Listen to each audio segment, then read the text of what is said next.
കൊല്ലത്തുനിന്ന് തന്നെയുള്ള ഏറ്റവും വേദനാജനകമായ രണ്ടാമത്തെ വാർത്തയാണ്. വിഭജിക എൻ്റെ നിയോജക മണ്ഡലത്തിലെ എന്നുള്ള കുട്ടിയാണ്. ഞാൻ ആ വീട്ടിൽ പോവുകയും ആ മാതാവിൻ്റെ ദുഃഖം നേരിട്ട് കാണുകയും അറിയുകയും ചെയ്ത ഒരാളാണ്. ക്രൂരമായ പീഡനമാണ് വിഭജിക ഭർത്താവിൽ നിന്ന് നേരിടേണ്ടി വന്നത്. അയാളൊരു സൈക്കോ ആണെന്ന് തോന്നുന്ന തരത്തിലാണ്. എനിക്ക് അയാളുടെ വിവിധ ചിത്രങ്ങളൊക്കെ ഈ മാതാവിന് മകള് നേരത്തെ അയച്ചു കൊടുത്തത് എന്നെ ഒരു ഫോണിൽ കാണിക്കുകയുണ്ടായി.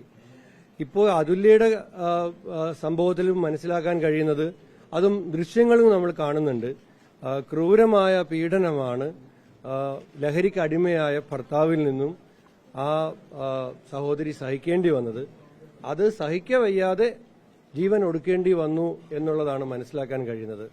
തീർച്ചയായും ഈ കാര്യത്തിൽ അയാൾക്കെതിരായിട്ടുള്ള നടപടി ഇനിഷ്യേറ്റ് ചെയ്യുന്ന കാര്യത്തിൽ ഇന്ത്യ ഗവൺമെന്റും സംസ്ഥാന ഗവൺമെന്റും പരമാവധി ശിക്ഷ വാങ്ങിക്കൊടുക്കുന്നതിന്, ആ കുടുംബത്തിന് നീതി കിട്ടുന്നതിനും വേണ്ടിയിട്ട് സംസ്ഥാന സർക്കാരിൽ നിന്നും കേന്ദ്ര സർക്കാരിൽ നിന്നും കൂടി നടപടികൾ, ആക്ഷൻ ഉണ്ടാകണമെന്നുകൂടി അഭ്യർത്ഥിക്കുകയാണ്.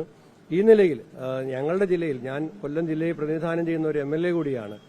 തേവലക്കരയാണ് ഈ കുട്ടിയുടെ വീട്. അത് ചവറ നിയമസഭാ മണ്ഡലമാണ്. കൊല്ലത്ത് ജില്ലയിലെ തന്നെ കുണ്ടറയിലെ കേരളപുരത്താണ് വിഭജിക ഇത്തരത്തിൽ ഭർത്തൃപീഡനത്താൽ ജീവൻ ഒടുക്കേണ്ടി വന്നത്. തീർച്ചയായും അങ്ങേയറ്റം വേദനാജനകമാണ്.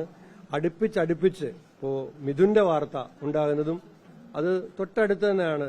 അതും തേവലക്കര സ്കൂളിലെ കുട്ടിയാണ്.